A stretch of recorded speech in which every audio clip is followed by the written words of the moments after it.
parle, et je pense que tout le monde est au courant des lenteurs au niveau de la justice, les renvois intempestifs et surtout le recours systématique à la détention. Et je crois qu'une juridiction se particularise dans cette situation, c'est le tribunal de Dixine.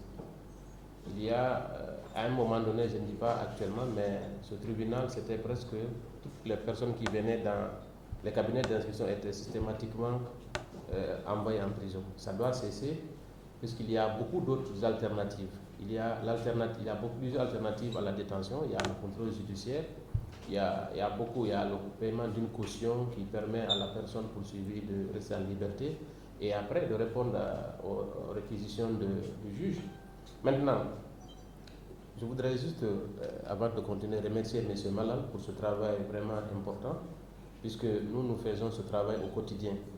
Depuis 2011, nous avons des cliniques juridiques qui, justement, aident les personnes qui sont démunies à avoir accès à la justice, parce que ce n'est pas souvent le cas, à travers l'OJDH et des avocats que nous avons recrutés. Donc, aujourd'hui, cette étude, j'espère, va permettre un changement de paradigme au niveau du gouvernement pour que l'aide juridictionnelle soit opérationnelle.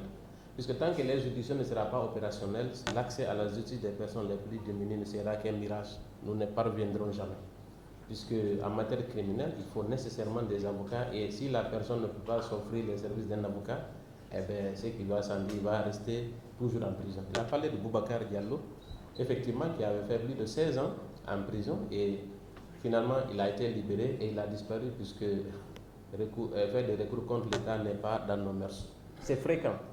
Il y a des gens, plusieurs cas, quelqu'un qui fait 6 ans, 7 ans, 8 ans, en détention 10 ans, dont le dossier a disparu dans les méandres des tribunaux.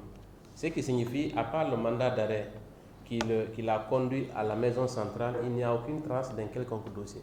Et dans ces conditions, il ne connaîtra jamais justice. Pourquoi? Parce que si le dossier n'est pas dans le circuit au niveau du parquet, son dossier ne peut pas être programmé. Et tant que son dossier n'est pas programmé, il ne peut pas être jugé et donc libéré. Donc nous avons fait beaucoup de référés pénaux justement pour des cas qui sont avec les informations des juristes, mais ça ne suffit pas. Nous ne couvrons que des juridictions à travers des financements, puisque les avocats que nous commettons ont une prime, même si elle est dérisoire, mais il y a quand même une prime. Donc aujourd'hui, c'est le gouvernement qui doit prendre le relais, puisque les cliniques juridiques ne vont pas continuer indéfiniment à évoluer sur le terrain. Il est de la responsabilité de l'État de tout mettre en œuvre, de rendre opérationnel l'aide juridictionnelle pour que toutes les personnes qui sont en conflit avec la loi puissent avoir accès à la justice dans un délai raisonnable. Les textes sont clairs. Malheureusement, il n'y a pas de respect au niveau de plusieurs juridictions pour diverses raisons qui ont été brillamment évoquées par l'étude qui a été menée par M. Malal.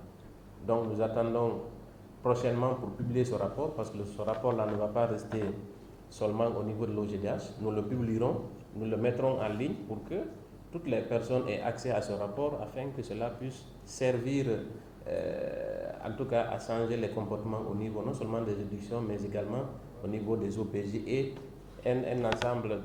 au niveau de l'ensemble des acteurs impliqués sur la chaîne pénale. Voilà, je voudrais m'arrêter là et peut-être demander s'il y a des questions et qu'on puisse les poser éventuellement. Merci. Merci beaucoup. Donc on va ouvrir la phase de